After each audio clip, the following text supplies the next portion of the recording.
Hi, everyone. My name's Ashley Harwood, and I'm one of the counselors in SBH's Counseling and Wellness Office. Today, we're going to be starting a webinar series on creating healthy academic habits, and today we're going to cover time management habits.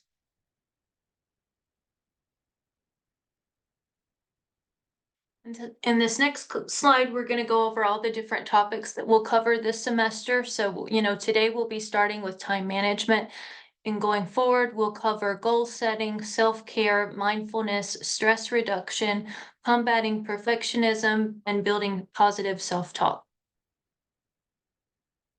So the first habit for today under the umbrella of time management is going to be take an inventory of how you're using your time.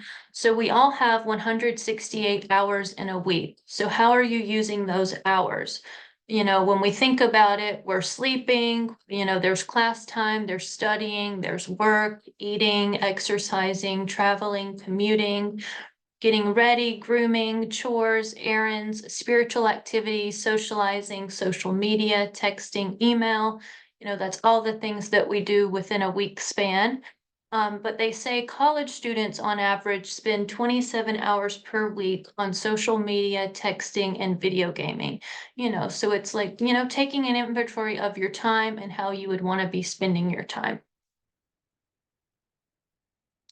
So habit 2 is create a schedule. So use a planner or digital tools to create a daily, weekly, monthly schedule. So allotting specific time slots for studying, assignments, work, and relaxation.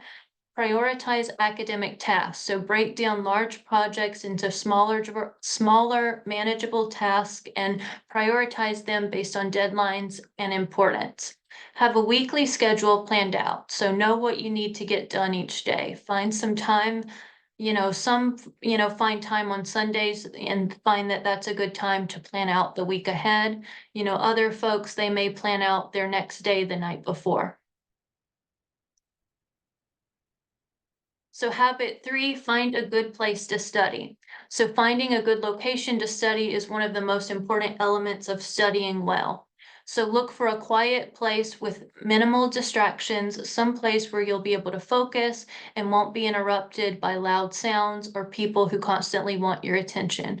A school or public library, a coffee shop, or a quiet corner of your house can all be good places to start. So habit 4, minimize distractions. So picking a good location to study can be the first step in keeping yourself focused on your work. But there are many types of distractions that can reach you no matter where you choose to work. So here are some tips on minimizing these types of distractions. So you could turn your Wi-Fi off on your computer. So let's say you're, reading over, maybe an online book or a PowerPoint and you don't necessarily need the Wi-Fi, you could try turning that off. You could also be mindful of your phone. It's no secret that our smartphones can be hugely distracting. Turning off your notifications, keeping your phone out of sight in your bag, or putting it away on the charger can help you stay focused. Also, some people find that it's helpful to study with a friend or a peer. Sometimes studying with a friend or two, whether or not you're working on the same material, can help keep you accountable and focused. Make sure each are on the same page about studying and keeping one another distraction free, at least until it's time to take a break. So this fifth habit here is to take breaks. So taking intentional breaks has been linked to better retention, increased attention, and boosts in energy. Research shows that working for around 50 minutes, then giving yourself a 15 to 20-minute break can lead to optimum productivity. Here are a few ways you can give yourself a break.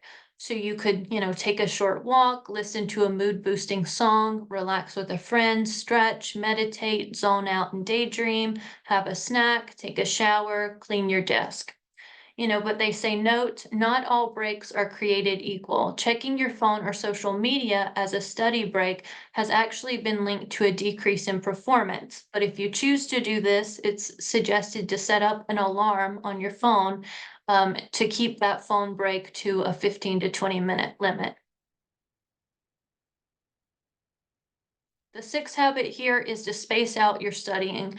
So cramming can still help you get a good grade on a test, but studies show that you're not as likely to remember the information. So really holding on to the material you learned is important and and this will make exam seasons less stressful by being consistent and allowing yourself well spaced out study sessions. Instead of saving your studying for before a test, briefly review material learned once a week or even daily. If you're studying for an exam, space out your studying up to several weeks or even several months, depending on the test leading up to the exam day.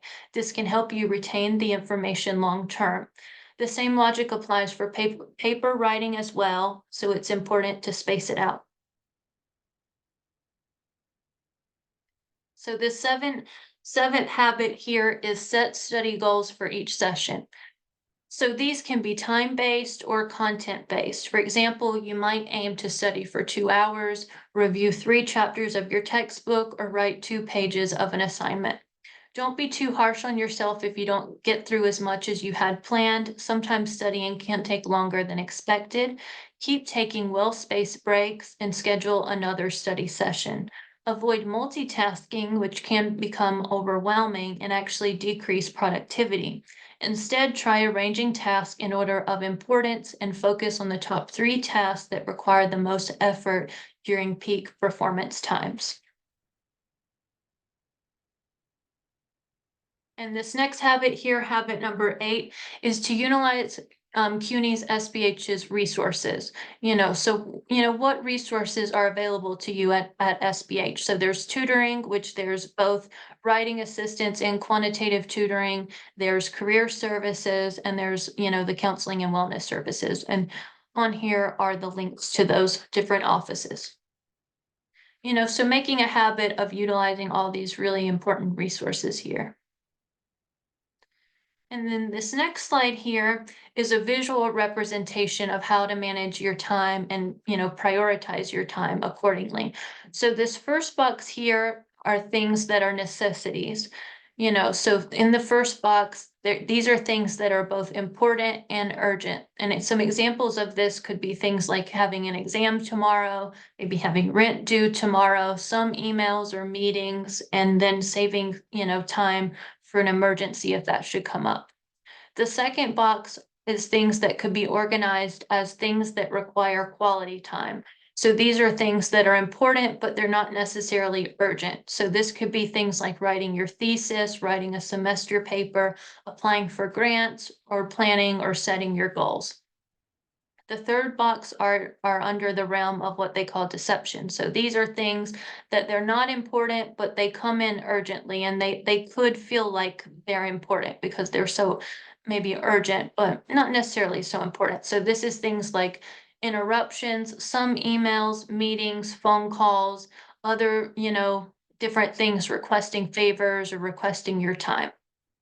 And then this fourth box are things under what would be considered time wasters. So these are things they're not important and they're not urgent. And that could be things like social media or excessive TV time. And then this next slide here is just a blank Covey matrix if you would want to try it out on your own and just put different tasks under each different header there. Okay, then this next slide is working with that second box, which were things that would require quality time. So things that are both important, but they're not necessarily urgent. So an example of how to plan this out, they give an example of writing a semester paper. So in this example, they're probably given the paper, the assignment sheet probably on February 1st, and then their assignment's not due until April 26th. And they're able to break down the paper into manageable pieces. So if they get it on February 1st, they're going to have collected the books and other resources by the 15th of the month. Then by the 25th of the month, they're going to have written out their outline for the paper. Then they're going to give themselves another 4 to 5 weeks to complete the first draft of the paper. Then by the 15th of the month, giving themselves about 2.5 weeks, they're going to share the draft with friends and get some revisions on it. and get some feedback, and then give themselves another week, week and a half. They're going to make the final edits, and then they'll be ready to turn the paper in by the 26th of April. Okay, and then I'll leave you with some takeaways, which is the final kind of habit that we'll go over for today. And it's to practice positive affirmations. So, practicing positive, supportive, encouraging self talk. So, some examples of this could be I can do this, it will all work out. I'm putting the work in, I can trust the process, one step at a time, and I tried my best, and that's enough.